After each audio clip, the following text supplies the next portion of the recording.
Automaticamente, é isso? Bem, já estou fora.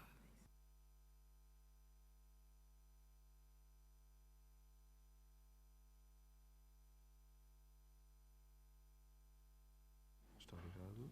Agora que se quiser fazer mute aqui em cima.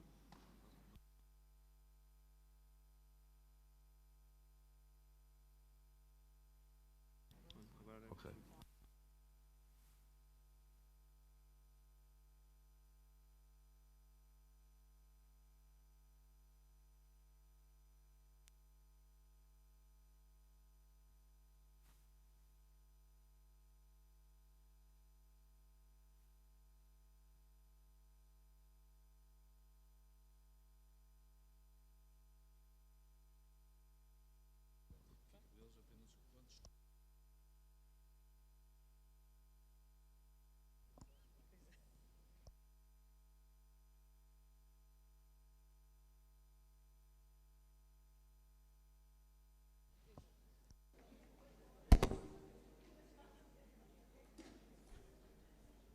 Good morning, everyone. Quiet. So, just only a few words to present and say that this organization of this debate, Geopolitics of Global Change, has been something that appeared afterwards all the program ready of EEF Congress, and it was due to a partnership between SPECO, Portuguese Ecological Society, and Club de Lisboa. We know that Club de Lisboa is generally used to provide different quality debates, very important, and for us it is a pleasure and a privilege to have them here organizing this debate that in a way goes completely towards the problem that we really want to discuss all over the week. So thank you for the acceptance of this partnership. Thank you to all the members of the panel. And I'm sure that you will enjoy all this debate. And one thing that generally I always call attention to is that the debate is a debate. It's not a monologue, which means that you don't are here only to hear these persons. You need to put questions and interact with the persons that are here. Thank you very much for this partnership, and the floor is yours.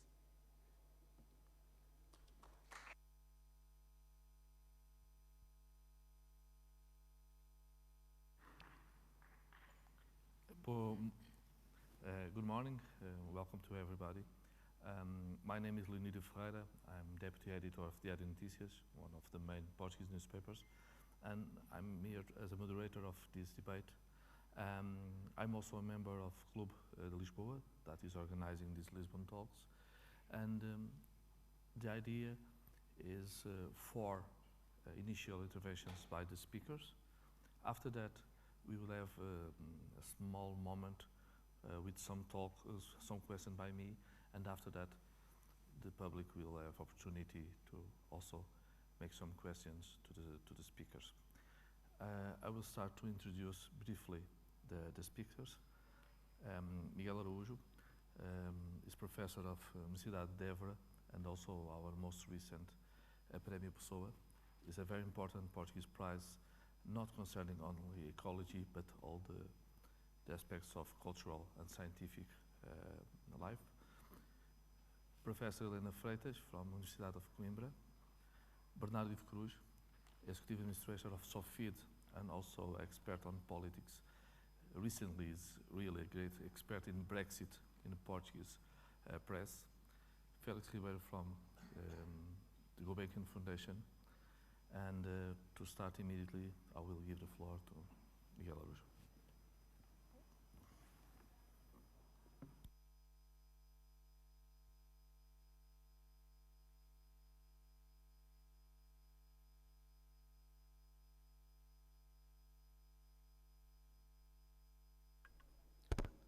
I'd like to thank the organizers for inviting me to come here today.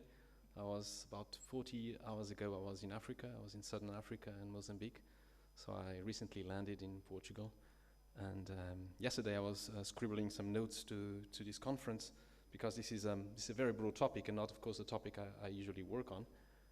Not in the geopolitics side, I work on the ecology side of climate change. So I was taking some notes and I was advised that the talk would be in Portuguese, so I've got 5 pages of notes in Portuguese, and now I realize that it's not going to be in Portuguese, it's going to be in English. So that's not a problem, but I will ask you to indulge with me. I might be slower than usual, because I will have to process my notes in Portuguese and then find the best English words for them. As I said, this is not going to be like a presentation, a very formal presentation. I've got just some ideas that I would like to share with you. In terms of thinking geostrategically and in terms of geopolitics of climate change, I've got 4 bullet points and a lot of text in Portuguese that I will not be able to read.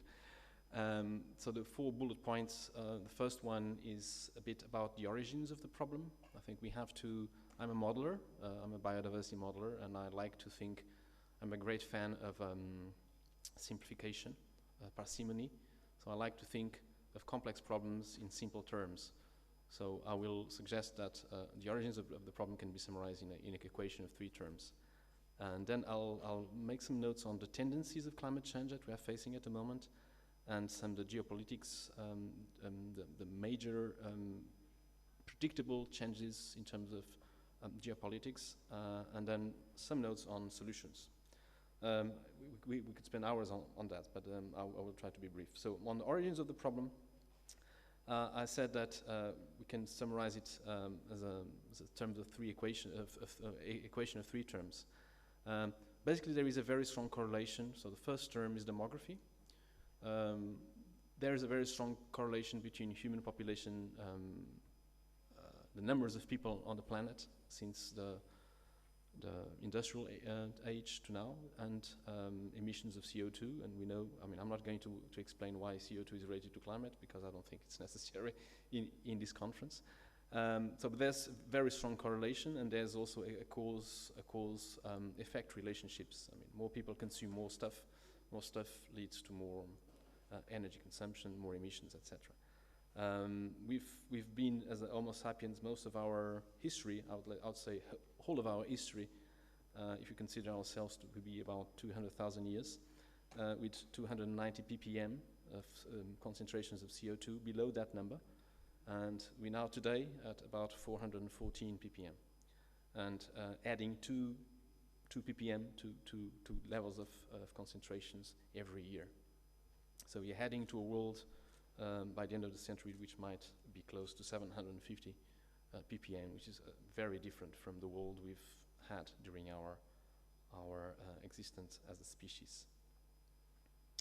But coming back to the numbers of people, the figure is similar. We're now about 8 billion people in the planet. We're still not there, but we're going to be reaching the 8 billion people very soon. And if you look at 10 years ago, just barely 10 years ago, we were 6 billion people. And if you look at 200 years ago, we were only 1 billion people.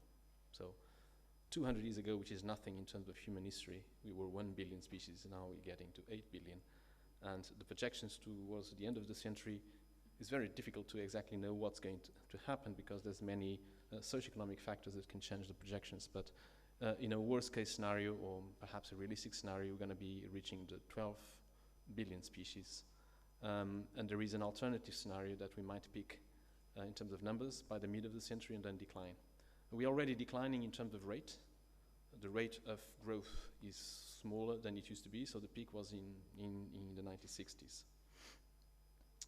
But regardless of what the trajectory is going to be, and I don't think we are in a position to exactly know what's going to happen in terms of human population, we know that sustainability and climate change is strongly related to that. So that's one of the very strongest terms of that three terms equations. The second term of the equation in terms of the impact and causes of climate change is the consumption per capita. When I was young, framed in the ideological debates, left and right, it was common to say that the problem was not human demography, was not like the number of people, but was the consumption and the distribution of the consumption across the world. The fact is that if you looked at the aggregate figures, we've had a two-fold increase of consumptions in the past century. So the major increase in consumption, per capita consumption. And that's not going to, it doesn't seem that we are on the verge to diminish that trend. So there's more people, and the people that exist on average consume more than they intend to consume. And we don't know whether there's going to be change. If we look at a North American citizen as a reference point, it's been calculated that every American citizen on average consumes what is equivalent to having 150 climatic slaves. That means the energy produced by 150 people that working for you for free, that's basically the equivalent of what a North American is consuming every day for mobility, warming the house, checking internet, all the things that someone in a modern world does. So basically, we are all tending to be a medieval aristocrat with large numbers of hordes of climate change slaves working for us. Sorry for this slowness, but we don't, as I said, we don't know what's going to be the future trends in terms of consumptions. But if we look at the world, it's very unlikely to see, say, the Africans, sub-Saharan Africans, and Indians, and some South Americans not wanting to emulate the American lifestyle, right? And the Americans wanting to emulate the sub-Saharan African level. So that's not, I mean, it's not how our human brain works. We want more. We want always more. And the reference, if the Americans have it, the Africans will also want to have it, and the Europeans by any standard. So then the first term of the equation was numbers of people. The second is what they consumed per capita, and the third equation is what we consume. And our growth since the verge of the Industrial Revolution, our development, the social, economic, and technological development we had would not have been possible without fossil fuels. We are living on a credit. These fossil fuels were generated by biological activities and by the Earth functioning for millions of years, and they were stored underground, and we are pulling it out from the underground, putting it up in the atmosphere. So there's a massive transfer of carbon that was stored over millions of years, and that is basically what enabled us to grow and to be a civilization as we are now. So, it's impossible to conceive a society living as our society is living without the sort of amounts of energy that we've been consuming in the past. So the question is whether we're going to be, what are we going to do? So there's, of course, one problem is that energy, this is fossil fuels, is non-renewable, so they've got a limit. Some people say we're not going to reach the limit, we're going to find solutions before we reach the limit. The analogy is that the Stone Age didn't finish by the lack of stones. We still have a lot of stones, and we moved on. So that's possible. But if we maintain on the high the two other sides of the equation, if people are growing and are consuming more, we can find other types of energy. But if they are based on what we produce on Earth, there's always bound to be a limit to it. So that's what I basically wanted to say on the causes of climate change. These are the three main aspects that we need to tackle to think about sustainability as a society. On climate change tendencies, several of you, especially those that are really aware of what's going on in social media and also some media, it seems as though the debate out there is about the climate deniers and the climate change deniers and the climate change believers. That's not true. So the true debate out there, it's about what has been termed the type 1 climate change and type 2 climate change. So that's what the climatologists are arguing. And type 1 climate change is the gradual change in the climate that has been portrayed in the IPCC reports, where you can, if you look at the scenarios, there's a tendency for increasing temperature, which is kind of gradual. And the type 2 acknowledges that, no, this is not going to be gradual, it's going to be abrupt. And the rationale for that is past climate changes. If you actually look at the past climate changes, there is plenty of evidence that it has been abrupt. For example, in Europe at some point, we had a change of about 10 degrees in 3 years, a regional change. So basically Europe just changed massively from one climate regime to another climate regime. There's plenty of evidence in the paleo record of these sort of abrupt climate changes. This time is different because it's not regional. In the past, I mean, these records are regional, but we don't know whether in the past they were global or just regional. The evidence is regional because it comes from fossils and from the pollen record, but there is a possibility there was also global, but we still haven't figured that out.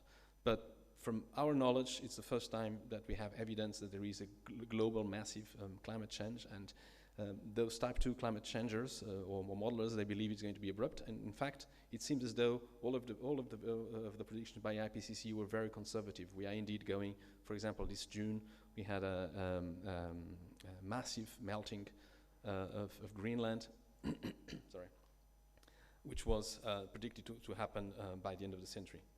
So apparently the future is going faster. So the future is coming earlier than expected in terms of these projections, and that's because of this abruptness of the changes. I can tell you a tale. A few years ago, I was involved in a large European project, and we had climatologists on board. I'm not one of them.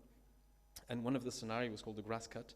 And the grass cut was where the thermohaline circulation in the ocean, in the Atlantic Ocean, was massively disrupted, and there was the triggering of a short glaciation in Europe as a consequence of massive melting, disproportionate melting of the Greenland and the Arctic. This would mean that there was a global cooling, but it would be a regional cooling as a consequence of that abrupt change. We ended up not using that scenario because the climatologists, in fact, I mean, every climatologist knows that in the past the changes were abrupt, but it's much more difficult, it's much harder to model tipping points and non-linear transitions than to model a continuous process. So to be on the safe side, they tend to portray the climate scenarios as a continuum when they know it's not going to be a continuum. So I guess that's a more realistic representation of what they do. So we ended up not, but this is changing. So I think we are now, the climatologists in IPCC are now being more upfront about these risks, because they are very important. If what was projected by the end of the century will happen in 3 years' time, that's going to be massive. In terms of geopolitics, well, I've got a list of bullet points to help us think in the discussion. I'm going to enumerate them. Some of the risks, for example, in parts of the world like this one, but not only. There's going to be major challenges in terms of the redistribution of water, especially some areas that are already arid in the world. They will most of the time tend to become even more arid. So when there are communities that are already stressed by lack of water, there's going to be more stressed. There's an increase in the frequency, intensity of duration of heat waves. Europe is already facing one of them. This year, Portugal has been spared, apparently, so far. But Central Europe has been hit very, very hardly already for 2 heat waves in 2 months, which is very unusual. Some records high, and that's, I mean, animals. I'm a biogeographer. I study how animals and plants change their distributions with climate change. But humans also changed in the past, and they will do so in the future. So there's, migrations is going to be a very strong issue.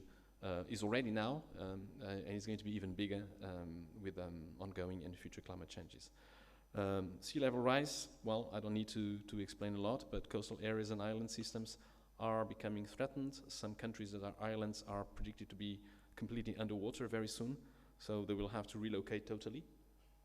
Some major cities in the world will be underwater unless major engineering projects are created to protect them with huge costs and doubtless effectiveness.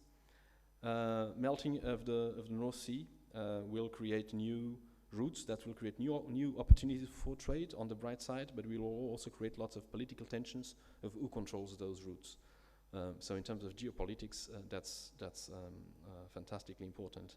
I should mention Greenland, because this is happening. The melting of Greenland is melting very fast, and the size of Greenland is not what you usually see on the map. It's much smaller, but still it's about France and Germany combined, and that belongs to Denmark. Denmark has been very cool about Greenland. You know, there's local communities in Greenland that want to be independent, and there was elections a few years ago, and the Independentist Party won the elections, and they went to Copenhagen and talked to the Prime Minister and said, no, I won the election, so would you give us independence? And they said, yeah, of course. This is a democratic process. So they didn't do what Spain did with Catalonia. If you want to go, you can go. So they had a press conference. In front of the press conference, the guy from Greenland said, no, we had a very positive and constructive conversation. We're going to be independent, and Denmark will continue to support Greenland through their policy of subsidies. And the Prime Minister said, no, you can be independent, but we will stop sponsoring Greenland. And they stopped the process because they cannot live without Denmark subsidizing Greenland. But that will be different when, instead of being a massive ice sheet, it's land where forests can be grown and mining can happen. Denmark is already discussing what they will do in the case that they will talk again about independence, because now they see enormous opportunities of grabbing some resources and becoming a different country just because that huge, massive land is becoming available. So this is bound to happen in all sorts of places. I'm particularly worried, and I think it's important to have a discussion in the Arctic and Antarctica.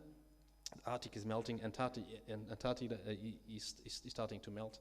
Antarctica is a massive continent. Once upon a time used to be covered by forests, so there's lots of resources stored there. Nowadays there's both for Arctic and the Antarctic international accords for the management of those areas through multiple countries for science, cooperation and development, but that will change when what is at stake is not just ice and knowledge, but resources. Well, I think I'm running out of time, so my fourth and last point was about solutions. And, well, very briefly, demography is one of the big problems, as I mentioned, very difficult to tackle. I would like to hear some suggestions. I'm not going to say what I had here in stake, but China tried, failed. Usually this is solved by creating a middle class, more fluent, more money, development, and people start having few kids, right? But then they will start consuming more. Consumption has been traditionally seen and discussed in the press and in politics as something that can be dealt and has to be dealt in the technological side. And of course we are already producing machines that are more efficient, that consume less, and that eventually might consume other things apart from carbon. So there is gains in efficiency that can be gained, thus reducing the per capita consumption, and we will be consuming other types of things through technological advancement. But whether we need major social and political changes is something that hasn't been really on the top of the discussion and probably should. My final point is about globalization. Globalization has been the black beast of environmental movements for many years, and partly because of those anti-globalization movements, we are where we are now, because that narrative created a constituency. But what people were really discussing was not globalization, because that's there to stay. Economic globalization, scientific globalization is there. It was political globalization. Some people fear that you cannot have economic globalization without political globalization, but once you start talking about political globalization, people say, well, this is a utopia. You can't really do that. I had lots of stuff about the targets and how useless they sometimes are. If you combine 6 of the most polluted countries, these 6 countries, they amount to 70% of the global emissions of CO2. So perhaps we don't need to agree among the 300 so nations. We might just need to agree with 6 nations, and that will have a tremendous impact on climate change. So it's much easier, and we should. I mean, I'm a great fan of globalization, but I think it's a far-fetched goal. It's for my kids, for my grandkids. The true political globalization is something like Star Wars, Federation, organization of the world. It will happen. It will have to happen. But it's not something that will happen in my generation. So we have to work harder on small sets of stakeholder countries and setting realistic, not necessarily targets because they tend not to work, but policies. And one of them is very simple. So we have to work to the political convergence and economic convergence. What does that mean? Is that both politics and the economy has to converge into climate change solutions. You cannot have one solution that goes into the direction of climate change mitigation, and then another policy that goes in the opposite directions. Convergence is very important, and that can be done at the level of big organizations like the European Union, and should be done across larger builds of countries, including EU, United States, and China, and perhaps India as well. So I think I'll stay here. Just perhaps a final note, provocation. I talked about globalization, and the big question is what should be or subject to globalization? Which power should we release, right? And we already released. We have this model for the Arctic and for Antarctica of power sharing of large portions of land on Earth that were kind of useless for most of economic activities, but will become useful in the future.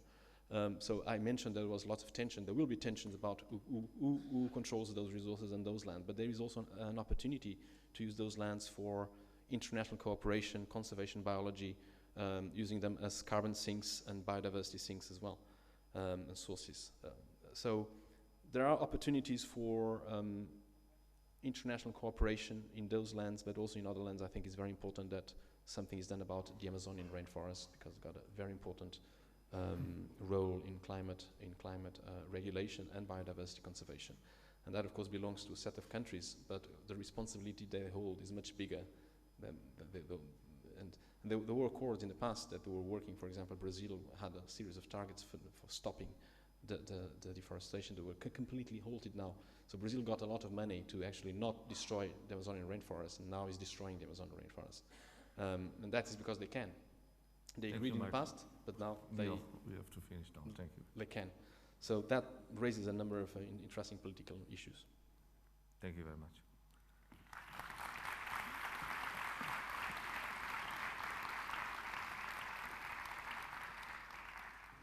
Helena, please, I give you the floor now.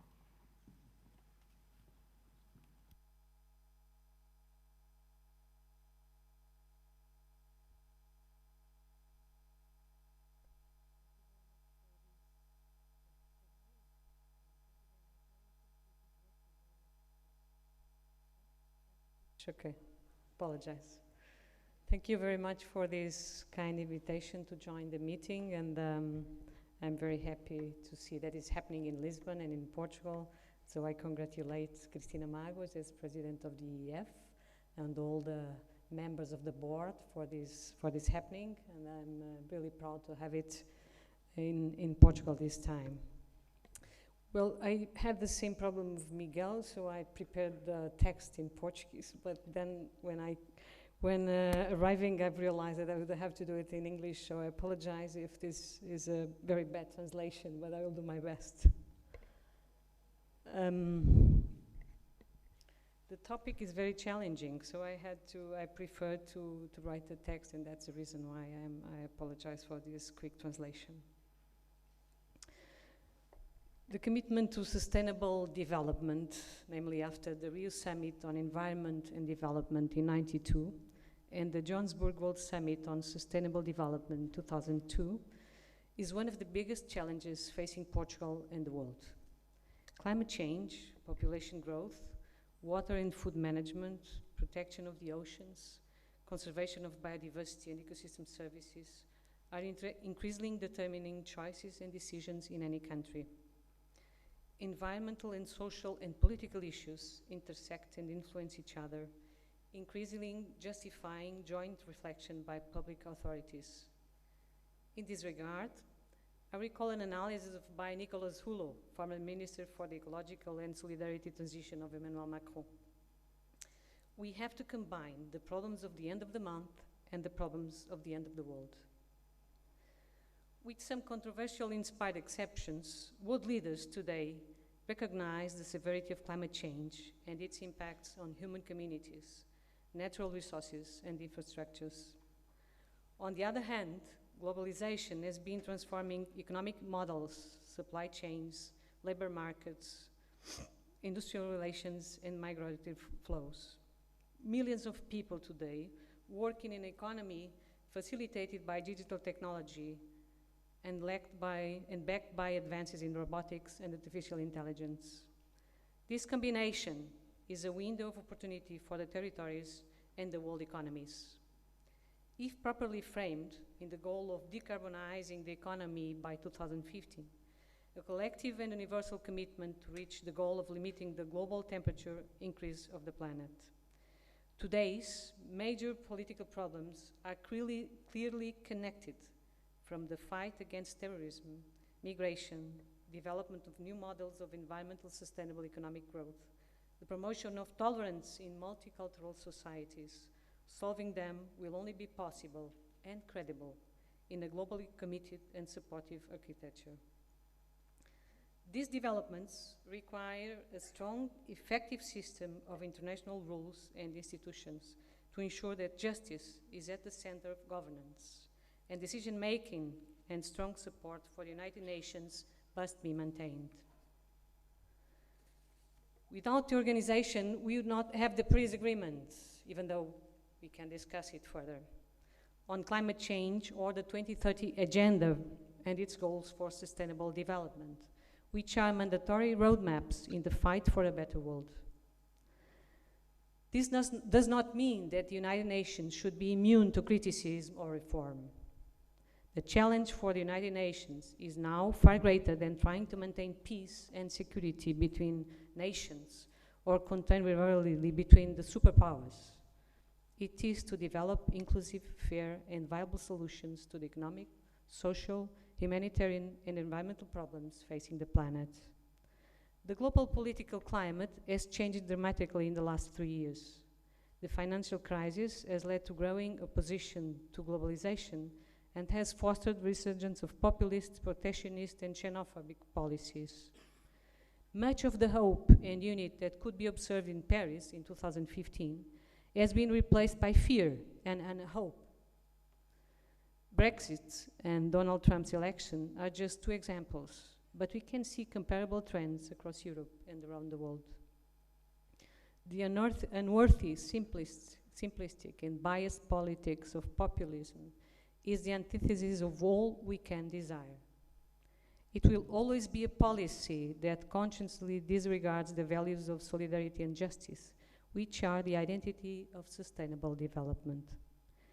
These are also intimidating times and circumstances, particularly for women and minorities, so often under the cowardly cloak of anonymity that abounds in social media. That is why the times also demand for more from those who still believe in solidarity and justice and cannot choose silence. And we don't have to wait for global leadership. The reaction to isolationism, populism, signals some hope. In addition to formal context of governance, cities, business, and the average citizen and young people, increasingly those who speak out and demand action across Europe are committed to achieving the success of the Paris Agreement. There is a growing and rewarding affirmation of a global citizenship that acts and influences. And there is also recognition by local business and leaders that policies for sustainable development and climate action meet their interests and interests of consumers economically and electorally. This is not an utopia, but rather an act of intelligence. Sustainable promotion policies are truly the most transformative, rational, and most intelligent policies any organization or community can adopt and promote. The Agenda 2030 and the 17 Goals for Sustainable Development cover all aspects of life and human development, from health, education, and the environment to peace, justice, security, and equality. Unlike the Millennium Development Goals that precede the SDGs, they apply to all countries, not just developing countries. Thus, every head of state, every government, every citizen has a responsibility to ensure that these goals are met. The SDGs are the only prosperity and security response. Instead of restricting international relations to trade and trade wars, these goals affirm the power of a multicultural diplomacy and the United States by collective interests. Continued and intense political pressure is needed to address the underlying causes of the problems that SDGs signal: poverty, discrimination, conflict, and inequality.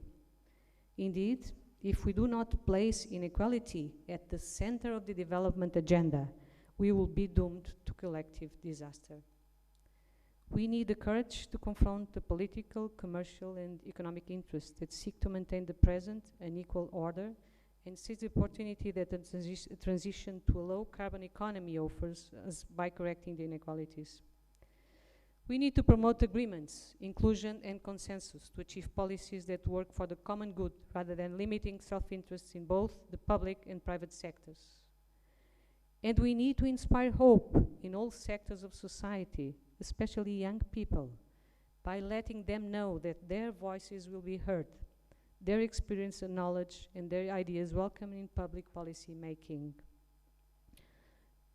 A recent inequality report by Oxfam reveals that over 80% of the wealth generated in 2017 went to 1% of the global population. This is a scandal. A paradigm shift in international economic and fiscal policy is urgently needed, valuing a holistic approach that values access to health, education, and justice as drivers of a sustainable and green growth pattern. It is equally imperative to accompany cultural change and change practices that prevent women, young people, sexual minorities, or persons with disabilities and other vulnerable and marginalized groups from developing their full potential. We must listen to the voice of those most affected by inequality and face the challenge of unsustainable lifestyles, production and consumption patterns, and the impact of population growth on the future of our planet. In 10 years, we'll be another billion inhabitants. The unsustainability of a development model that persists in the misconception that resources can continue to be exploited without regard to their finitude, compromising the future and closing their eyes to growing and unacceptable inequality, is becoming increasingly evident.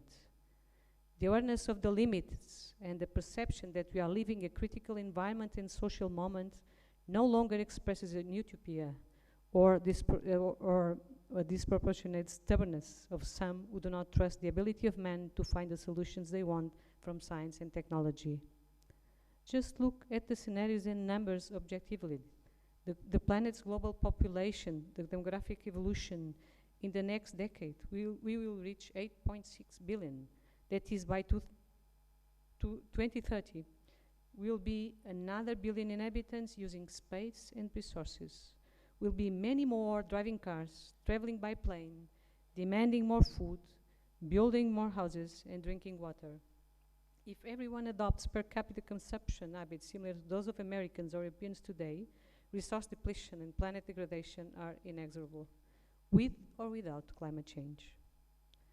As this perception becomes ever clear and more universal, realize that much must be different, making a green agenda unavoidable, in which clean energy, clean cars, efficient use of water and energy determine its very own future of the next global industries. We may change our individual behavior patterns, but we also need leaders who bring viable systemic and sustainable changes in scale and speed. The market must reflect the ecological and human cost of economic decisions and define cost information to make the consequence of action and inaction transparent. Pollution, including carbon emissions, cannot continue without punishment. Subsidies must be transparent and eliminated for fossil fuels by 2020. Consider new ways of measuring development behind GDP. These are recommendations that are not even new, appearing in the Brundtland Report in 1987, Our Common Future. So I've prepared this as a common basis, but I guess I still have some time, because I would like to come up with 2 or 3 additional comments. We are living the age of the Anthropocene. It is clear for everybody that humanity is changing the planet at a very fast rate, and we cannot expect a better future using this kind of using the same approach and the same development approach. I would like to give you, of course, on the other hand, and I was just yesterday reading a few examples of what's going on in the world, and it's really very impressive. If you, Miguel was considering the examples of what's going on in the Arctic and the Antarctic, but just very close, we have the Sahel and the situation in North Africa, which is a lot of pressure. It will pose a lot of pressure on resources, migration flows, and so many aspects. So we do have to come up with global solutions and global institutions and global approaches, but it's not easy. I tend to subscribe what Miguel was saying about let's go for a minor grouping of countries and work with them, because basically they are the majority and they're playing the major role in all these changes. But in any case, we do need to come up with some international solutions, especially regarding the change from our energy, the kind of supported development. This Green Deal, the Green Agenda does need powerful political forces in order to cope with this, with the big corporations that are really managing the world and managing this, especially with energy. The change in energy is crucial to change what is going on in the world. On the other hand, I also think that we do need to come up with global solutions and for water and food and biodiversity. These have to be part of the agenda, not only climate change, because climate change is supported by the energy issues and fossil fuels. It's already been discussed, but we also need an agenda for common good regarding water, biodiversity, and food. So this cannot be done without this kind of global agreements. Of course, we do need, and this is probably part of discussion, carbon markets. The carbon markets have to be again, I mean, they were in the Paris Agreement, but as you all know, in the Paris Agreement, the responsibility was, in the end, it is finally from the states, and you cannot expect that the states will run this issue. I mean, this will be very difficult, and this was probably the big failure of the Paris Agreement. Even though I support it and I think we have to go with it, it's a failure in the sense that we cannot force any country to do what has to be done. And of course, the corporations are there. They are, in fact, leading all these issues, and it will be very difficult to force these carbon markets. My hope is also in the new generation and the new movements, social movements that we are seeing every day, everywhere. And I hope that this new generation, frankly, can make the difference with these new leaders, young leaders. They can make the difference and push the human civilization where it should go, which is a world that is for all of us, where we can live well all together in peace and with an ecological mandate. Thank you very much for your attention. Thank you.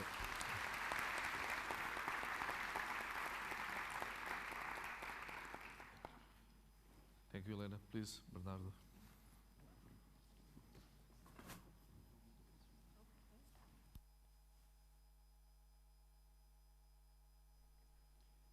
Thank you very much for the invitation.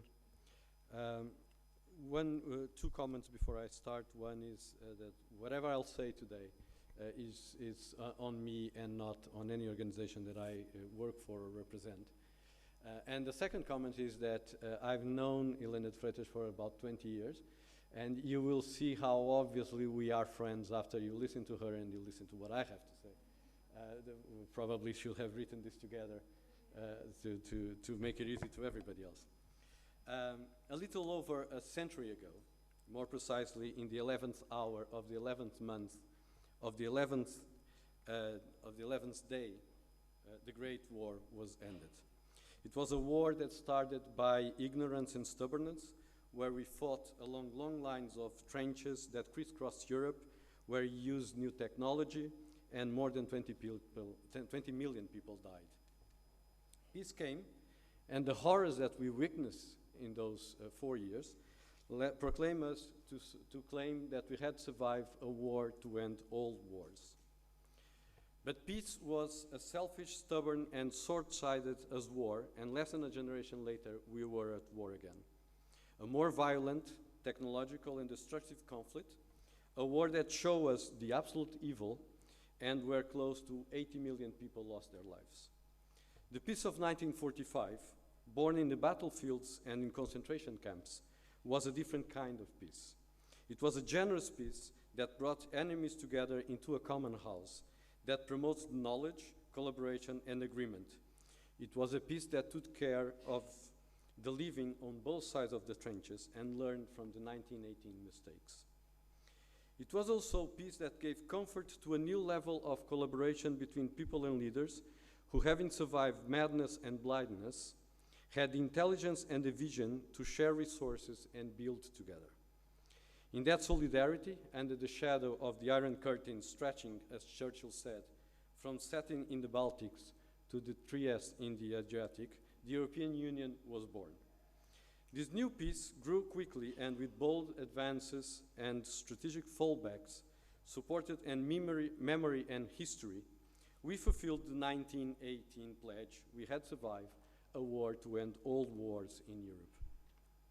Later, in 1989, the Iron Curtain fell too, and we substituted the borders of a Cold War, still a war nonetheless, for an area of freedom and rule of law that allow us to depart the shores of the Atlantic right here in Lisbon and drive to the borders of Russia without the need to show a passport or to exchange currency. War became a memory, and peace and freedom became certainties. And the giants that were able to look into the past and change the future joined the history books themselves. In their place, a new generation of managers arose, exchanging the greatness of ideas and courage to shape Europe and the world for a spreadsheet and the notion of history that lasts for an election cycle, a shareholder meeting, or a news headline. Time marches on, and the horrors that force us to impose the values of peace and cooperation upon the historic atavism of war became themselves just part of history. And even when history knocked on our doors in the 1990s in Sarajevo again, or challenge us today in new forms of populism in Warsaw, Budapest, or Rome, we pretend that they're nothing more than unfortunate incidents that we care not to understand. Are we doomed to repeat the past failures? What is the idea that will carry us, the happy recipients of the peace of 1945 and the freedom of 1989, to once again transcend our borders and our mistrusts? What is the common cause that will bring us together in the 21st century? Let us not deceive ourselves. The old nationalistic, isolationist, belligerent, and untrusting blind Europe has not vanished by as if a miracle. It's still there. It's waiting to take the place left empty by a Europe of shared values and shared history, too busy looking at its brilliant but short past and failing to grasp its uncertain future. There are, however, signs of change ahead, signs that we may be witnessing the birth of a new cause, a cause that millions of high school students took up on when they staged inorganic strikes across the world to save the planet. The cause embraced by a next generation to be entrusted with the management of government and business and organizations, the cause of combating climate change.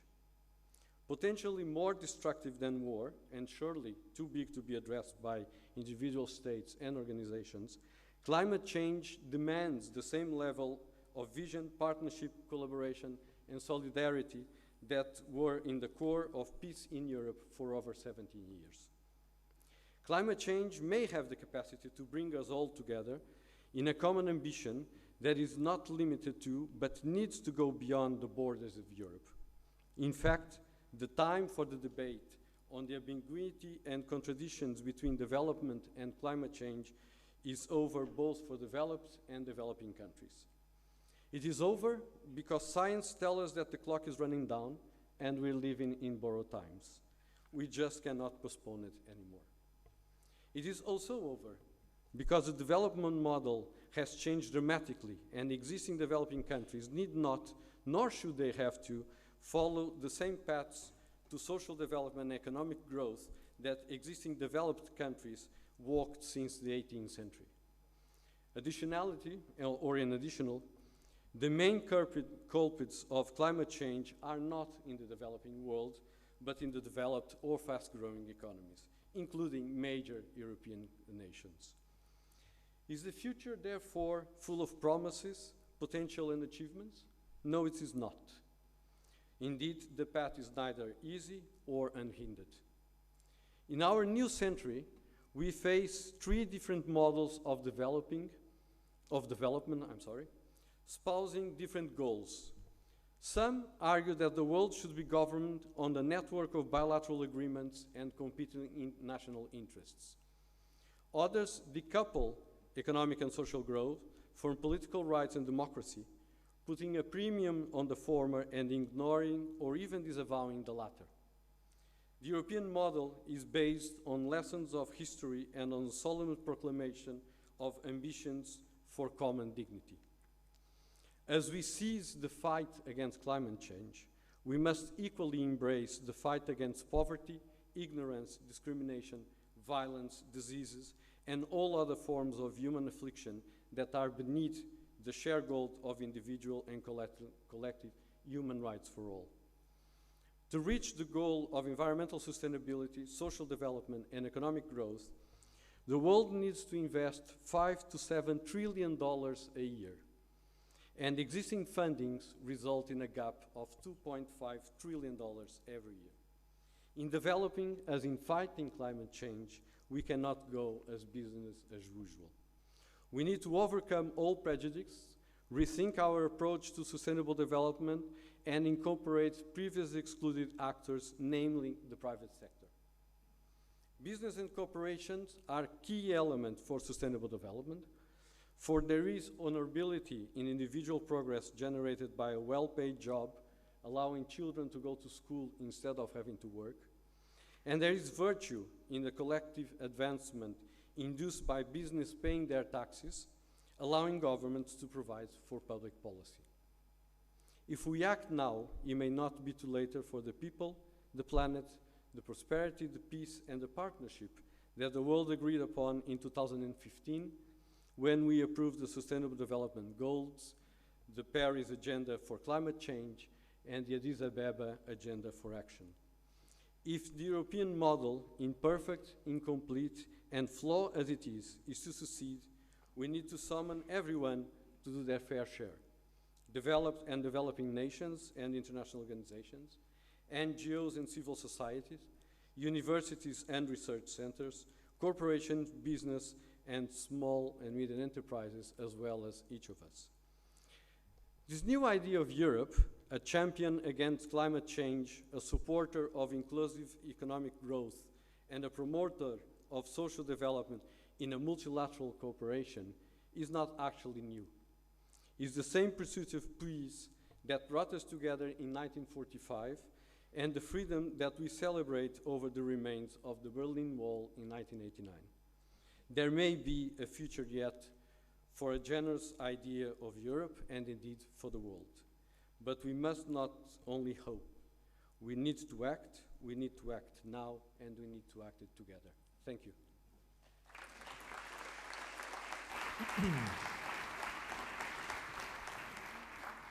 Thank you, Bernardo. Please, Félix Ribeiro.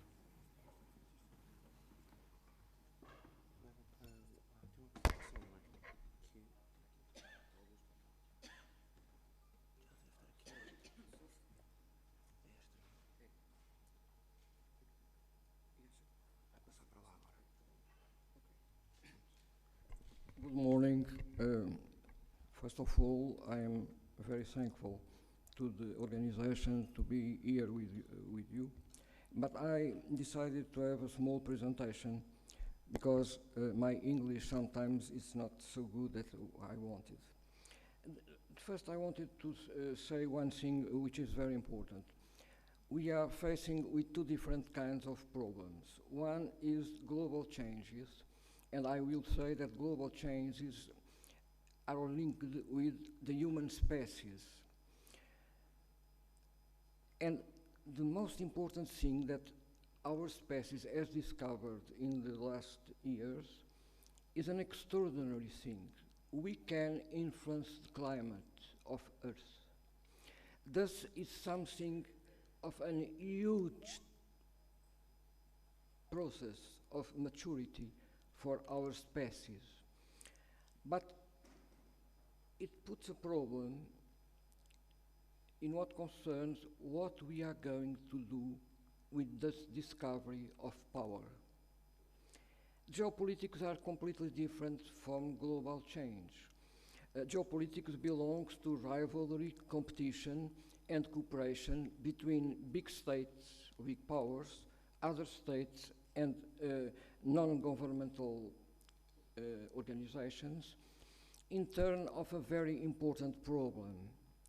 The world international system is anarchic, but is very organized. And the fight, or the big powers, try to influence this organized architecture. The hegemonic wars have been all of them existed all of them because of this problem of organizing an anarchic system. This is an introduction. I think that we must also regard history and discover that climate change as a global change has always have big geopolitics influence. I am going to use an example of a period, not a warming period of Earth, but of a cooling period of Earth between 536 to 660, which was known as the latent weak little ice age. During this ice age, we have huge movements, huge crises, huge events in the planetary organization of states and societies. The establishment of the Justinian plague, the first big bubonic plague that began in Egypt and after went to Europe. The transformation of the Eastern Roman Empire, the collapse of the Sasanian Empire in Persia, movements out of the Asian steppes and Arabia Peninsula, the spread of Slavic-speaking peoples, and political upheavals in China. I am not going to, because I am not able to do this, obviously, try to develop the ideas of what kind of geopolitical events are going to happen in next decades. But I want to focus only in one of these things, the Paris Agreement. The Paris Agreement is perhaps the most evident event in what concerns the conscience that we can influence the climate. But the problem of the agreement, of Paris Agreement, in my opinion, is completely irrelevant. It's my opinion. I think it is a weak agreement because sometimes I think it is a marvelous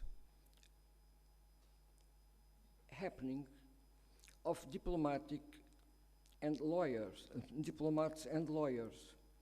but also of economists, because the Paris Agreement treats the climate as an economist will treat macroeconomic planning. And it is very different to treat the climate or to govern macroeconomy, because one of things that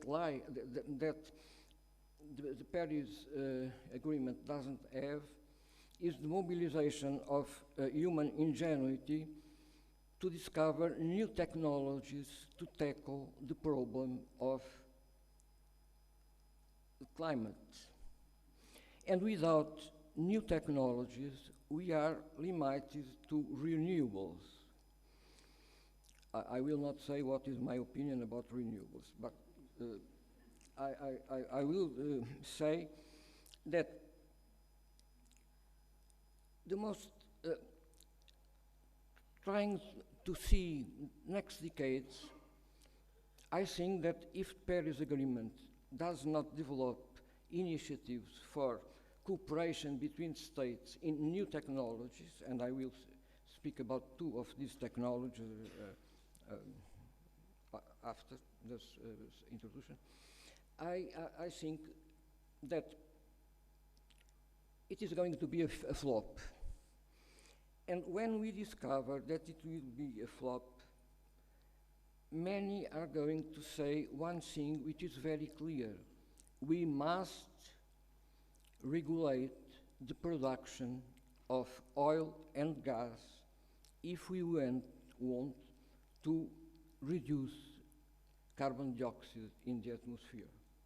But I will remember you and myself that not geopolitics, but the extraordinary event, which is that the most big reserves of oil and gas are under states with Muslim civilization. If we decide to stop the extraction of oil and gas, we are not going to resolve the climate change, and we are going to put all the Middle East and Central Asia in fire.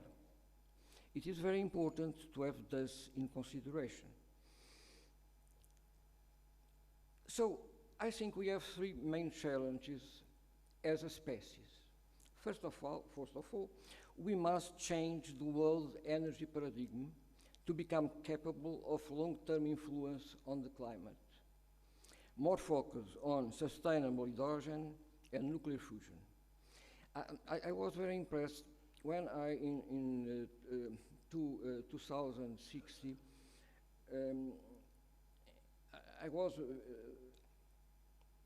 reading in internet, and I discovered that the Potsdam Institute has discovered that the amount of of carbon dioxide that we have put in the atmosphere will have an extraordinary consequence.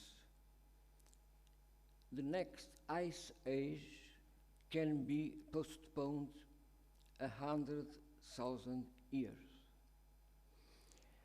So, but we know very well that the warming that is linked with carbon dioxide is a very dangerous thing. So we must define energy paradigm that can be useful to our species today and in the next centuries. And this must be a very more equilibrated approach.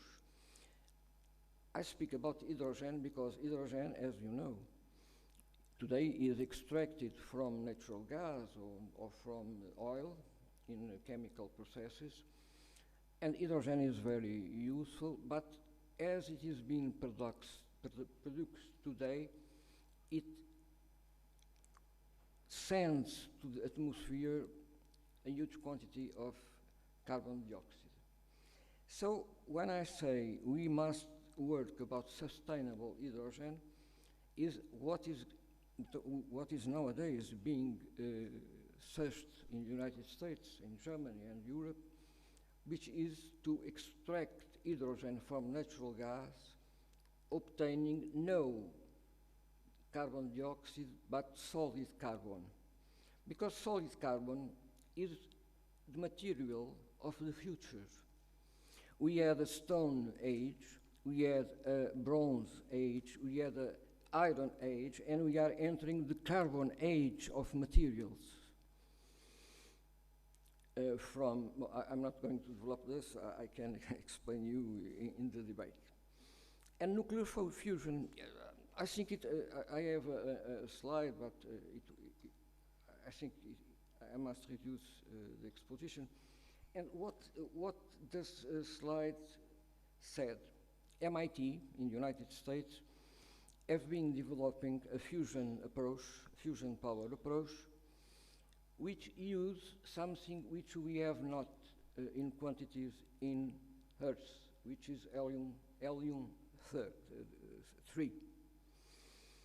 And this leads us to the second objective, the second challenge of our species, to go to outer space. To go to outer space, and I decided to put you for 3 examples of big powers. The first one is an enterprise, a firm in the United States with planetary resources that have discovered that we have 16,000 asteroids around the Earth. And they decided to go there with robots, naturally, to extract minerals. The second example is a Chinan one. China, in 2050, announced that it wants to go to the moon to extract helium-3. And the Japanese decided to have in 2024 a base in the moon, which is going to be constructed with robots commanded in Earth. So our species is preparing to go in the outer space, searching for materials that we have no in Earth, or that we are in the future with some problems of supply. But the third and last thing I will say, we must go to geoengineering, but a special kind of geoengineering, which is greening the deserts and planting there new forests. This is a very interesting thing about Africa. Scientists have discovered that Africa has 100 times more water under the ground than in the Earth's surface.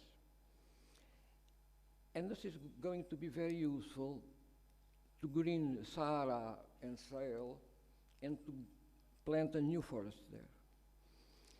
All of these things are obvious, foolish. They have not to do with values, but with the power of the brain. And we must respect very much our species. Thank you very much.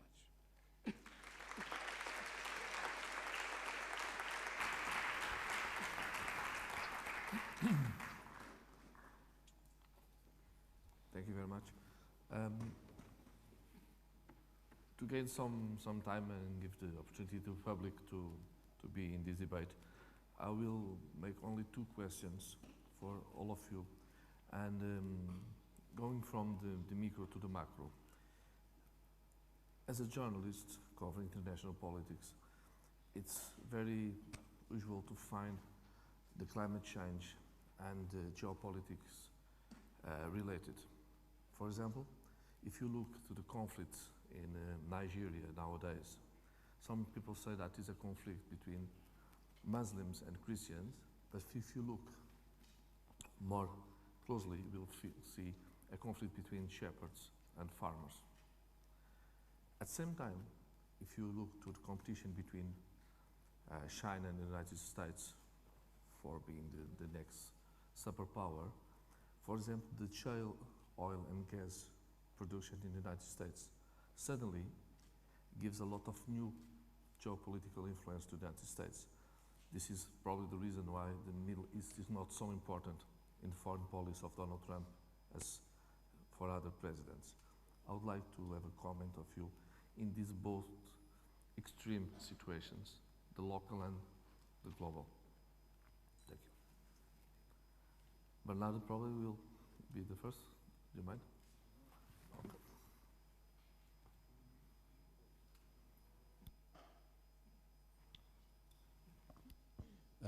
Thank you. Well, there's no obvious answer, just trying to avoid to say the obvious thing, which is wars and conflict normally tend to be about resources. If everybody had access to everything that they need, we probably would be living an age of peace forever and ever and ever. The issue of local or global conflicts tend to follow the same patterns and the same necessities. But we need to find a way of doing 3 different and 3 very difficult things. One is to grant to everybody their rights and ability to enjoy those rights. And that goes for the people living in very wealthy nations as well as for people living in poor nations. The second thing that we need to do at the same time is doing so in a climate of debate, of conflict, of confrontation. And we as a species have better than that in the past than we are now in the present. Looking at Europe, for instance, and please disregard the fact that during the 1990s we had a war outside, just on the border of the European Union.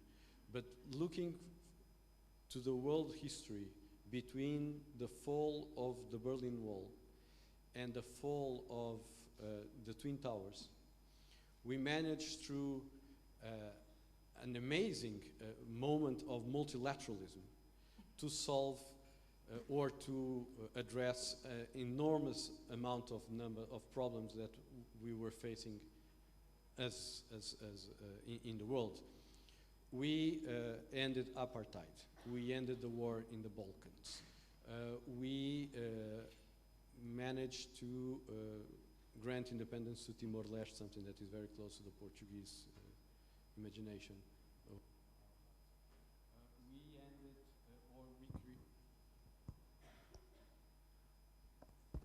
we created a new form of relationship in Latin America, between Latin America and North America.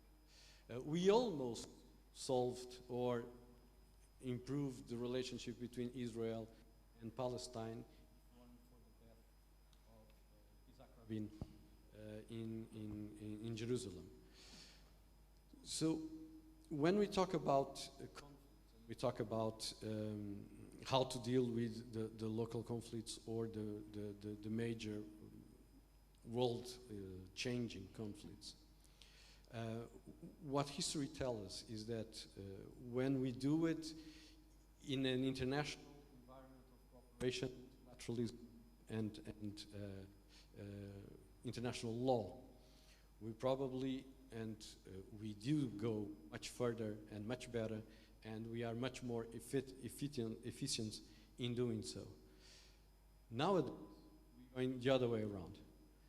Multilateralism is in decline, bilateralism is in the growth, and what was just said in the previous presentation about the impact of the economic model of oil in the Middle East is something that we can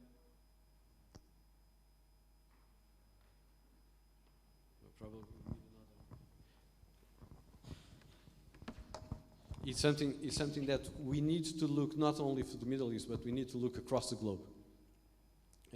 The way of solving issues has to be on a multilateral, collaborative, international organization model.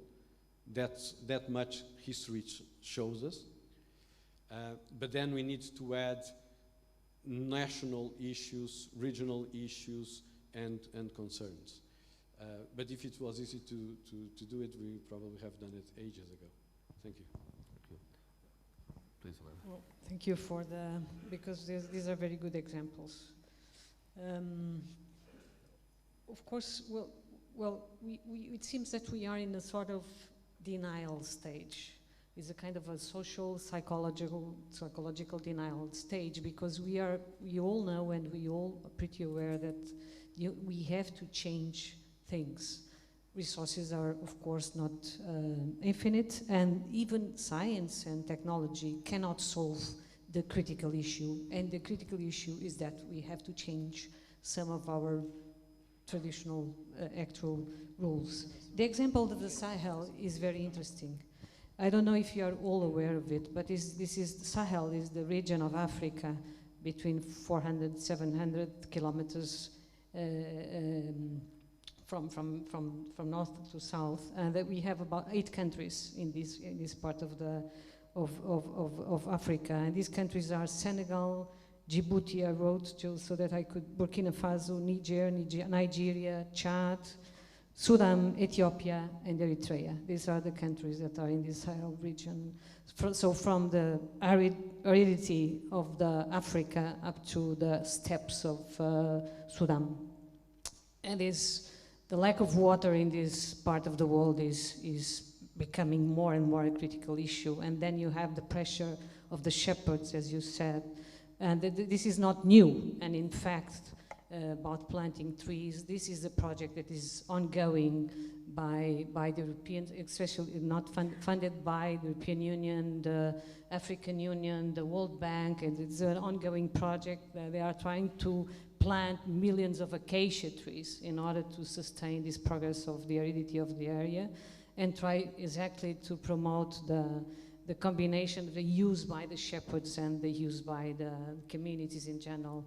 And this is not working. In spite of millions of dollars that have been invested, it's not working. And of course it's not working because it's not possible to work, because the pressure is too high, and we cannot just think that we will solve it by using one tree, because then you have to choose one tree that is the only tree that may grow in these conditions. But of course, even with this tree, it's not possible. Some things are simply not possible. But of course, we may come up with new technologies and new trees, and maybe new fancy trees that can cope with these stress conditions, but we don't have it yet. And as we don't have it yet, we have to cope with the communities and populations claiming for food, for water, and for well-beingness. And this is absolutely just, perfect, and they deserve it.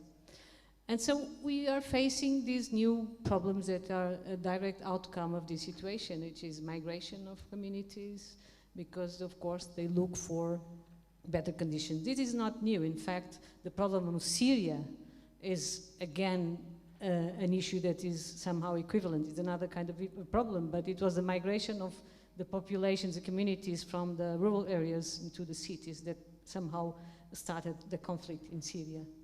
So these sort of conflicts are going to happen more and more, and they are not by chance. They are because we have inequality is increasing worldwide, and we keep the kind of development where 20% of the world population is living upon the resources of the other 80% that are living below the conditions that we should allow them to live.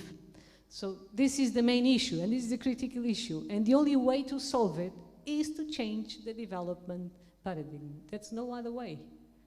And it is a fact that we have most of the power are, of course, and this is a direct output of the history of the world, as Bernardo was presenting. After the Second World War, this was a decision. The decision was to bring, instead of having conflicts and to stop war conflicts, let's trade among each other, and let's make the trade and new trades and new connections the future of the world. This was, in a way, it was a good decision, but as most of the money and most of the power was given to one superpower, we've been living for the last decades with the strong influence of this superpower, and this superpower somehow promoted the idea that we can continue and go on exploiting the resources of the 80% of the world and keep well-being in 20% of the world. We cannot sustain this. This cannot go on like this. And this is a direct effect of the kind of development that we've been imposing. So we do have to change from fossil fuels into clean energy.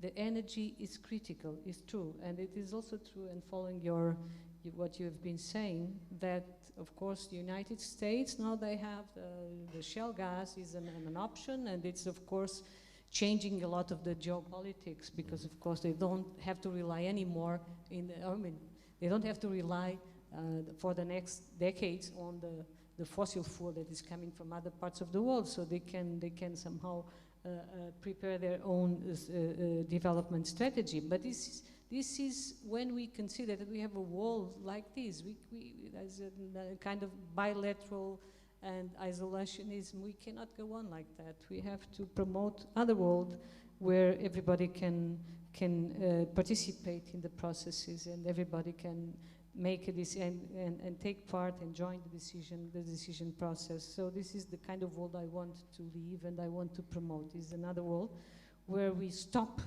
as soon as possible the use of fossil fuels. Of course, this is not easy. I know, I understand. This is a process, and it's not easy to build up the solutions to change. And I agree that the Paris Agreement was not as successful as I was expecting, as I'd like to, but it is a stage of this process. We have to go deeper and further, and with more competence and intelligence. And I have a lot of confidence in the intelligence of many of the world, and especially, as I said, the young generation. I do think that they will put a lot of pressure on the global leaders, and somehow we will manage. But there's no other way, even though I agree, and I'm a scientist, so I agree that we would need more science, more technology, because even with stopping and accomplishing the roadmap that is on stage now, we won't make it. So it's clear for everybody that we won't make it. So we will need, of course, technologies and science in order to promote CO2 sequestration and a lot of changes that we and like organizing cities, and well, a lot of challenges we have ahead. This is true, but there's no other way of doing it if we don't stop using the fossil fuels. So I'm not in the denial stage. I'm already overcome it. So I am one of those that believe that there's no other way for the world. So let's hear Felix about that. Thank you very much. I think we must take two questions. The first question is, we have today in the United States brought by Elon Musk what I think is the paradigm change based on renewables. Because what has Elon Musk brought? First, all of the unifamiliar houses of the United States must be covered with photovoltaic panels. Second, all the unifamiliar houses must have a power wall, which is a form of stocking power generated by photovoltaic panels. And third, we must buy Tesla cars with batteries, lithium batteries, for which it has built a huge factory all covered by photovoltaic panels. He has done this basically counting with the capital markets of the United States, because as you know, in the capital markets of the United States, as obvious is the evil power. We must be in accord with that. It is the representation of evil in Earth. But the capital markets of the United States finance everything that, in their opinion, have future. This is the first idea. The second idea is that 4 years ago, it is about the hegemonic power. 4 years ago, 4 years ago, came to Portugal, to the commercial chamber of Lisbon, a very nice Chinese woman that belonged to a think tank of the government, of the Chinese government. And he came, or she came, to explain for what was the new Silk Road. And she began by saying two things. First, we had a Britain Empire as the organizer of a huge globalization process. Second, after the Second World War, came the Americans to construct a new globalization. Nowadays, we have China, which wants to be the leader of the third globalization. So we understand that we have an hegemonic war between what I call the Anglosphere. The Anglosphere are not only the English, but the British and the United States. British, United States, Canada, Australia, Japan, and Israel. This is what I call the Anglosphere. This is going to be a very dramatic is going to be a very dramatic event, a fight for hegemony. But I think technology, space, and Africa can be places where we can put to work together, China, United States, Japan, and so on, Russia, and so on. We must work with the kind of people that is our species, and not with an imagined people which will beat all of us saints. We are not saints.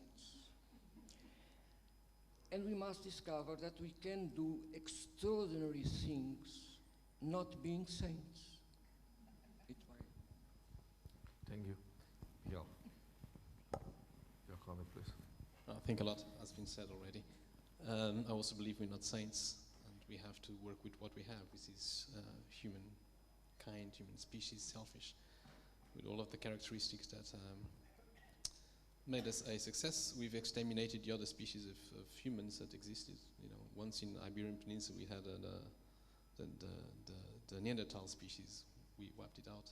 We wiped it out other human species, and because they were too similar to us, they were competing to us, and we didn't really relate to them in the same way as we relate to other Homo sapiens. So I think it's the problem with discussing geopolitics is that we all come with our baggage.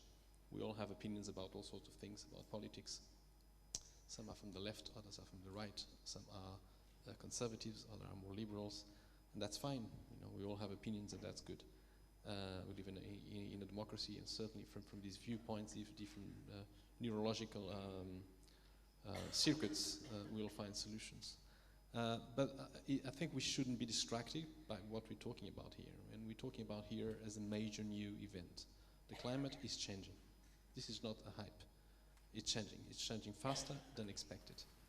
And that will lead to a not unprecedented, I wouldn't say it's unprecedented change in the climate of the world, because we had previous past climate changes, and we had to adapt to some of them. For example, when there was if we actually, I'm a geographer, so I like to look at maps. If you look at the distribution of the world civilizations, we have the Andean civilizations, Mayas, Aztecas, and then you have the Mediterranean civilization, you have the Chinese civilization, and they all have something in common: latitude. They all are at about the same band of latitude. And why is that? Well, because they all were climate refugia in the past. When the climate changed from glacial interglacial periods, those areas remained relatively stable, and more importantly than stability, they remained within what is the climate conditions for sustaining life.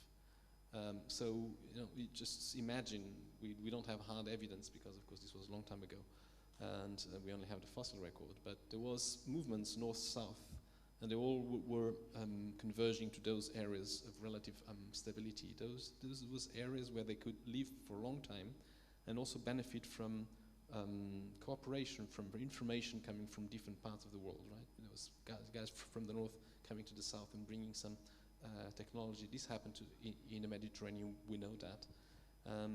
So climate has historically had a very important role in determining and driving civilization and patterns of civilization. And this is going to still be the same now, even though we are more independent to climate than we were in the past. We have technology.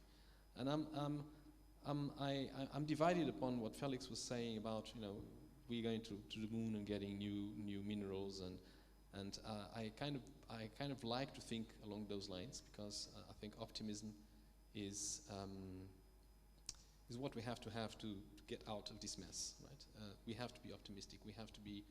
We can't fall for the fear or for being too negative. Although the situation is dire, it's difficult. We don't have the solutions as yet. We don't know how to solve the crisis, but it's not going to be solved with pessimism, if it's going to be solved at all. So I believe it's becoming obvious, and this is now I'm going to say, if we want to get out of this solution, we will have to be looking out of space, unless we're going to be changing dramatically our lifestyle. That is, as I said, we've been living in a credit of energy that the planet has been storing for over millions of years. That will run out at some point. We don't know when it will run out, 20 years, 40 years, 100 years, 200 years, we don't know. But that's the sort of time span that we have ahead, probably less than 200 years. So all of these fossil fuels will go away. We will run out of them. So we have to find a solution. And that solution will have to come from solar energy, inevitably, wind energy, gravity, and other solutions. But there will not be, we cannot rely on fossil fuel. The trouble is that at the moment, even photovoltaic cells, they need lithium, which is also finite mineral. So nuclear energy also relies on rare minerals. So we don't have a panacea, we don't have a solution. So we cannot pretend we have one, and also being optimistic is nice because that's the right attitude, but we cannot build optimism on denial of the problems. So I think we have to be a pessimistic optimistic in a way. We have to be realistic in a sense. Yeah, well, the diagnosis has to be right, because we cannot build a future based on the wrong diagnosis. If you go to the doctor and the doctor says you have got a cancer, you cannot live happily after ignoring the cancer. I mean, you can be aware you've got a cancer, maybe have like 1, 2, 10 years of life and to take the best of it, but you cannot build a future based on denial of the present. So I think one of the problems between this dichotomy between the optimists and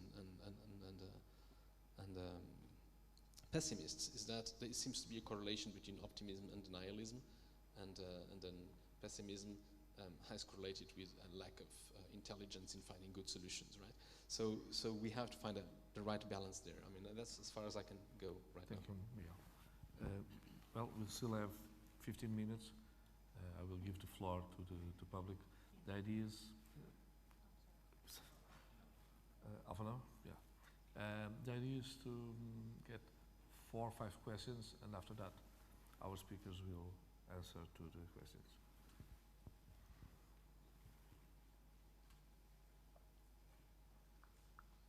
There's someone in the... Hello, good morning. My name is John. I'm a PhD candidate here in Lisbon, starting this fall.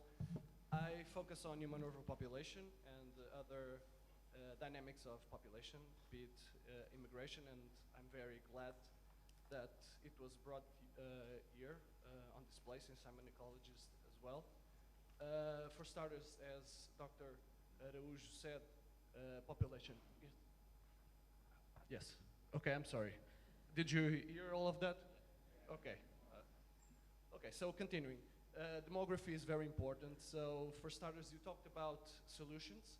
I would suggest that if we are here to look at the SDGs, we have to be aware that population is missing entirely in the SDGs. And we have to have the United Nations make a proclamation on that, so to put on the agenda a motive for that.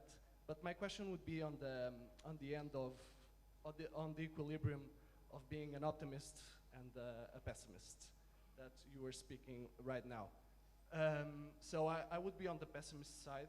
So I guess that we are talking here about climate change, but climate change is only one of the many planetary boundaries that are being breached. So we all are aware that we have ecological collapse and many other problems.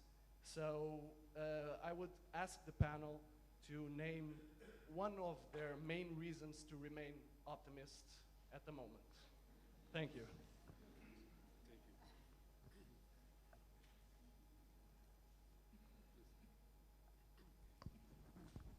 Okay, thank you for your presentations. I enjoyed them, but I must say that I enjoyed more the one that I could see and understand better. So, Dr. Ribeiro, I have some question for you, because I think you are not very happy at all with renewables. You did not mention anything about them, but put the emphasis on new technology in other areas. And also some old solutions like greening the desert. Well, I must say I'm not very happy with this solution, because by doing this, you exchange a natural biome with all the life, which is associated with something totally artificial, which is only for us solving our energy and climate change problem. And I find this a very one-dimensional approach, and I'm not very happy with one-dimensional approaches in an ecology forum. Thank you.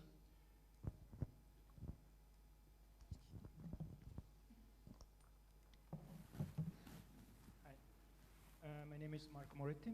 I have just 2 questions, very simple. In this very broad picture you gave, what is the role of the individuals? So what is the role of each of us, daily consumptions, decisions about transportation, about food?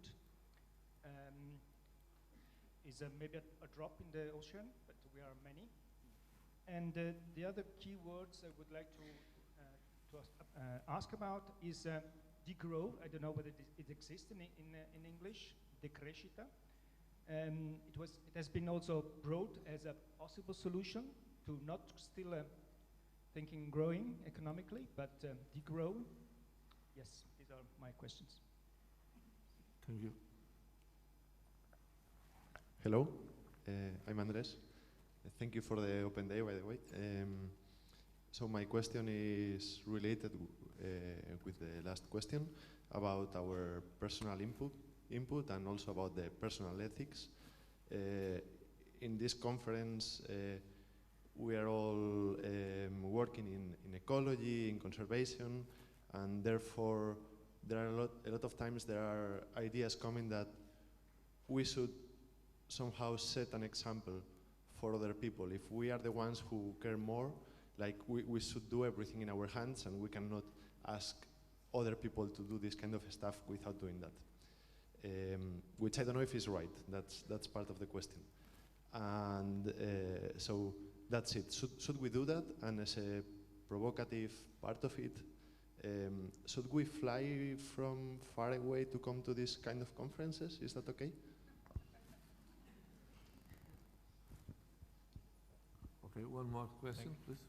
Thank you very much for your inspiring talks. You mentioned consumption as one of the main problems, and I would totally agree with this.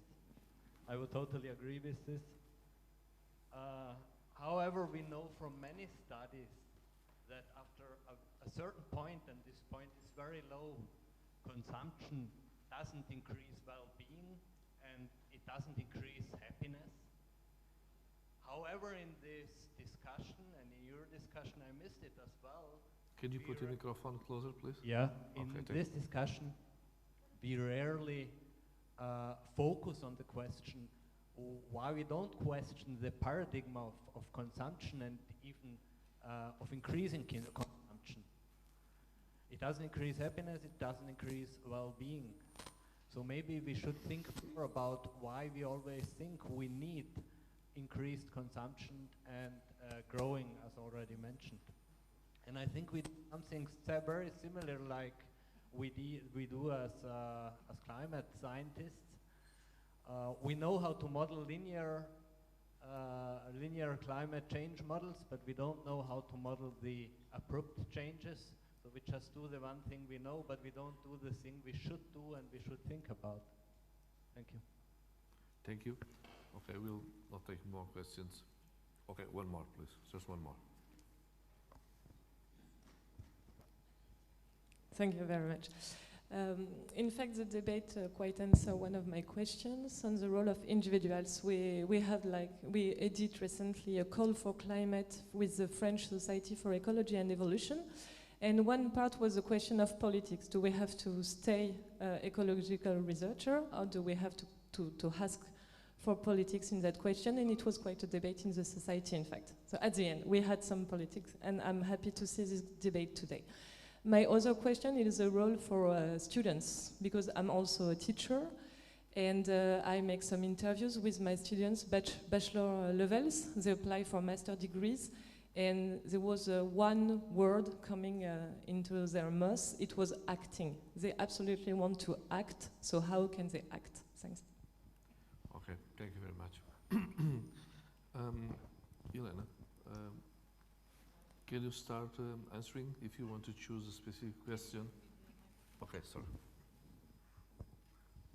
Thank you. If you want to choose a specific one. Well, they are all very relevant, and I really appreciate all of them. So, but I will try to be short. As for the optimism, and I really liked your well. I'm optimistic in a way, and actually I'm divided, as Miguel was saying, between skeptical and optimistic, but then I'm not denying, that is clear. The most optimistic agenda that we've got recently, in my opinion, is the Agenda 2030, so I'm happy to be in a meeting where these SDGs are the main, are the roadmap. And I think this is the most powerful political agenda that we've managed to establish recently. So I'm very much engaged with it, and I think that if we, all of us, if we really take it and use it in our individual lives, community lives, and schools, all kinds of environments, I think this can be a very powerful agenda. Even though, as you said, this is not explicitly demography as an aspect, but somehow it's transversal to the SDGs. So if we really take these goals and have them expressed in our daily lives, I think this can make a difference. So this, I will be in favor, and this is my optimistic response in a way, because I agree with you, the scenarios are not so optimistic. And another interesting question was regarding the greening of the biome desert. Of course, I agree with you absolutely. And this is a nonsense, because we do know that it's not possible. This all green project that I was talking about in the Sahel is really a flop, and in spite of a lot of money that is being invested, it's not possible. And even in that case, they are using one special tree, which is an acacia, that is really very much into that environment. But even using this species is not possible, because they have in the wettest part of this Sahel, they have between 150 and 300 millimeters of rain per year. So this is very much in the borderline, and even in these conditions, it's not possible. So I don't think this will be an attainable goal. But in anyway, I also agree with you. This is the kind of arguments we keep using while we are denying the actual situation, and we don't want to face what is really what we have to face in order to come up with the new solutions. But again, I assume science and technology inside of the equation. I think they are part of the solution. For I would like to say, come up with the personal ethics and the role of individuals. And I like to bring up this issue because I think that regarding ethics, as we are in a meeting where ecology is the science that is going to be running every day, it's very good to see that at the European Union level they come up with these mission boards, and I'm very fan of these mission boards, and I think they are a very nice pillar in order to combine with the typical science that we like to do and we should go on and should do. But together, maybe if we have a combined agenda of a mission that is, this together with science, I think this we should all try, in our ecological scientific community, we should try to see and follow up these mission boards and see what they're going to do. And this can help in order to contaminate, the good values of science and all the ethics that you were calling, and I also support. And just a last comment, the very last comment. Of course, I drove into here. I apologize. I didn't fly, but I drove. But I agree with you. We should more and more come up with I read in the newspaper, KLM last week was convincing the clients not to fly so much, and so some way this is coming. And regarding just one last comment on the consumption and the growth, and I think that we should discuss it. So I would support this kind of discussion, because most probably we'll have to discuss it and see if we can. Why should we keep talking about growth and even sustainable growth and not degrowth, and see what can we. If we can come up with other indicators, for example, why should we keep GDP as the main indicator of development? Why shouldn't we discuss other indicators that can, be most adequate to change the world as we would like to? Just really a very last comment on the action and the students. This is my hope. I mean, this is another, together with the Agenda 2030, I would say that the action that we are seeing worldwide in terms of, especially the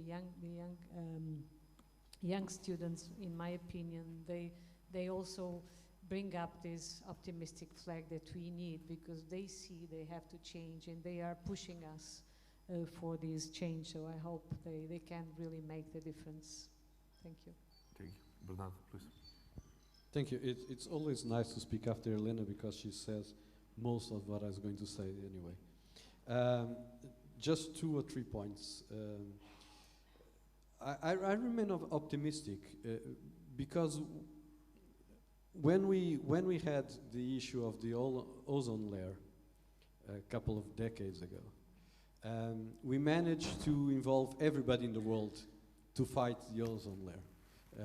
I'm not sure if it worked. You probably in the room knows much better than I do if the ozone layer recovered. But everybody in the planet was involved in solving the issue of the ozone layer. Nowadays, probably the worst job in the world would be to be the owner of a plastic bag manufacturing unit, because we all involve in fighting plastic and microplastic and etc. So there's moments where we all come together to address a catastrophe that will hit us all. I'm not sure, and I don't understand why we haven't, as a species, embraced climate change. We embrace the ozone layer, we embrace the plastics. What is missing for all of us to understand that climate change is an issue and we need to address it as an issue, a global issue? And I have no answer to that. I've been questioning around why we were worried about the ozone layer, why are we worried about plastics, but we haven't yet gone around to be worried about climate change. But I hope we will get there. One second comment is about the impact that we all can have individually. And let me go back to my day job, which is I'm on the board of a small sustainable development investment bank. So we invest in public projects that have impact on sustainable development in developing countries. We only support private businesses that can show us that their business will have a positive impact on sustainable development in developing or emerging economies. And we see more and more and more private businesses addressing and incorporating SDGs as their way of doing businesses. Partly because it's driven by law. There's lots of legislation now imposing SDGs and sustainability in businesses. Partly, and this is the interesting thing, partly because it's imposed by their clients. Lots of people now will choose sustainable companies over non-sustainable companies. And that is probably the key element that will make every business go into sustainability. And partly also, and this is also important, there are much more funding available for private businesses that can show sustainable environmental and social impacts on their business than for those who cannot. So for a business to obey the law, to make your client happy, and to find financing, to be sustainable is much better than not to be sustainable. So I'm optimistic on the role of citizens as a whole. If we manage to do the ozone layer and if we are managing to change plastics, I'm sure we will find a way of doing climate change. And I'm also optimistic because businesses and corporations are, either because they want or because they're being forced by their clients and by law and by financing, are moving into sustainability as their core business. Oil companies are no longer oil companies, they are now energy companies. Car manufacturers are no longer car manufacturers, they are now mobility organizations, and on and on and on. Felix, please. I want to perhaps to speak about something which is demography. There was in the session several references to demography. But I must say that the alternative solution for demography is a wave of epidemics. And I don't think it is a good solution to put our hope in epidemics. So we must Felix, can you put we must discover a way of understanding that we have changed of the world. Nowadays, we have two big civilization states, China and India. Both of them want to develop and to grow. They are rivals in Asia. And so they are going to want to grow. So we that are more developed, we must lead in what concerns the change of energy paradigm. We have the obligation to discover and to put in practice many solutions that we can develop. We that have been developed from decades. But we cannot say to India and to China that no, no, no, no, no. We have the growth is not a goal. Because if we do this, and if we also try to not explore hydrocarbons without burning them, because the problem of hydrocarbons is the problem of making them, we have to learn to use fire, not to use hydrocarbons, because hydrocarbons are a precious compound that nature has given us with hydrogen and carbon. Okay. But what I think is we must be very careful and respectful with people of other civilizations that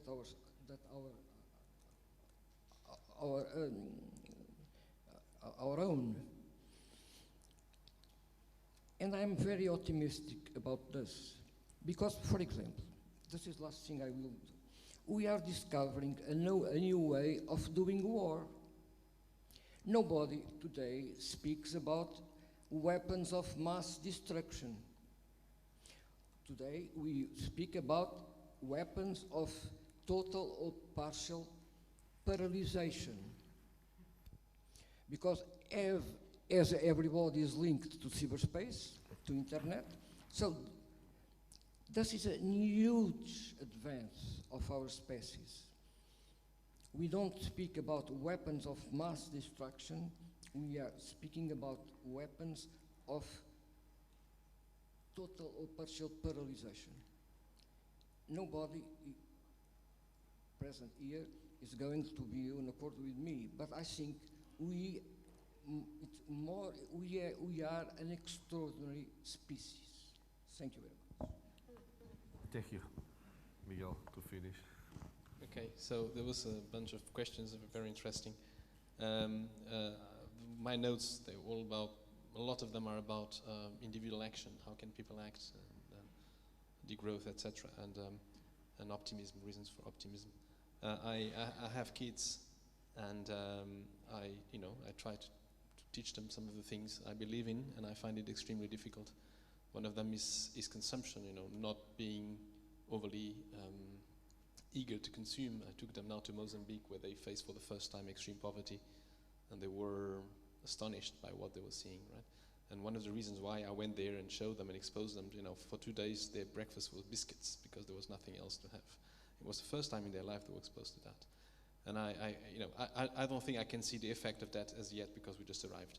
But it's certainly brewing in their minds. But I reckon that it's very difficult for a father, for a mother, or for anyone to educate their children in a way you want them to be.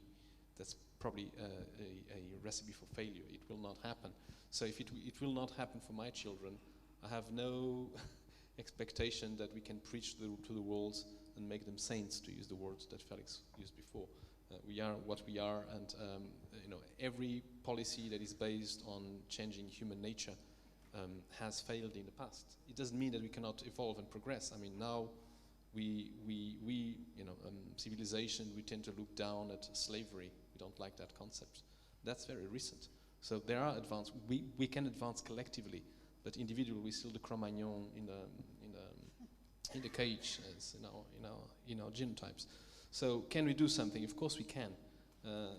Some people matter more than others. some people will have their own individual effect, and they might want to have a smaller footprint that would have otherwise if they're not conscious of their actions. So is that important in the grand scheme of things? Well, it's important at scale of that person, right? So I think we cannot say that it's not important to our individual actions.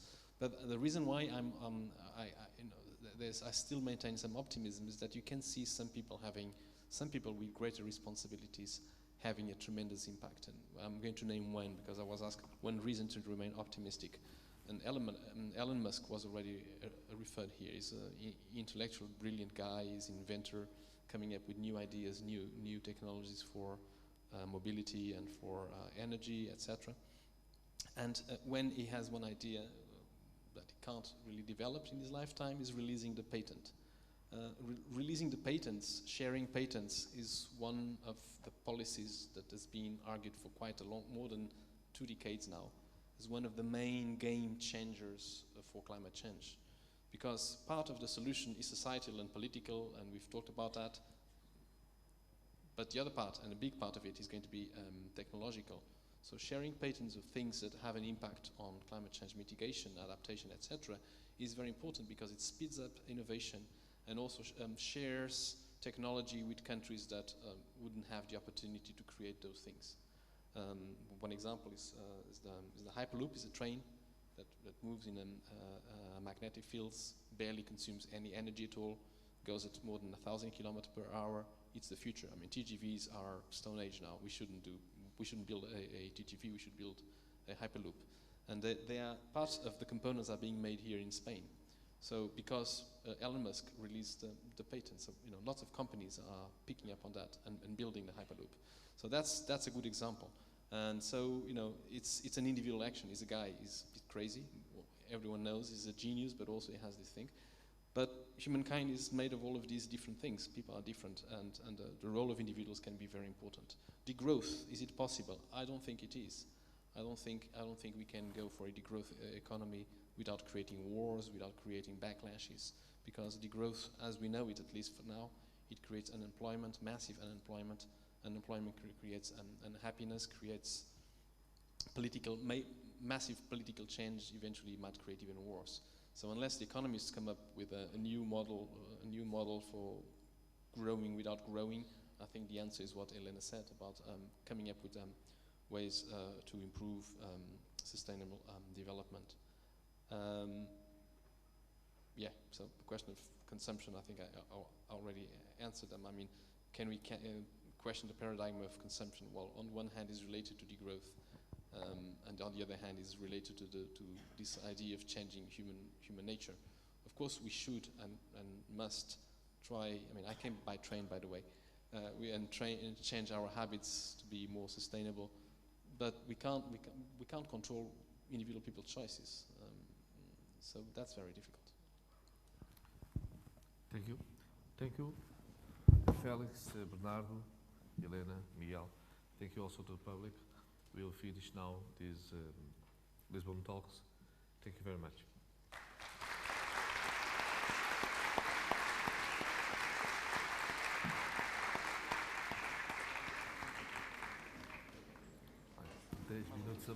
Fantástico.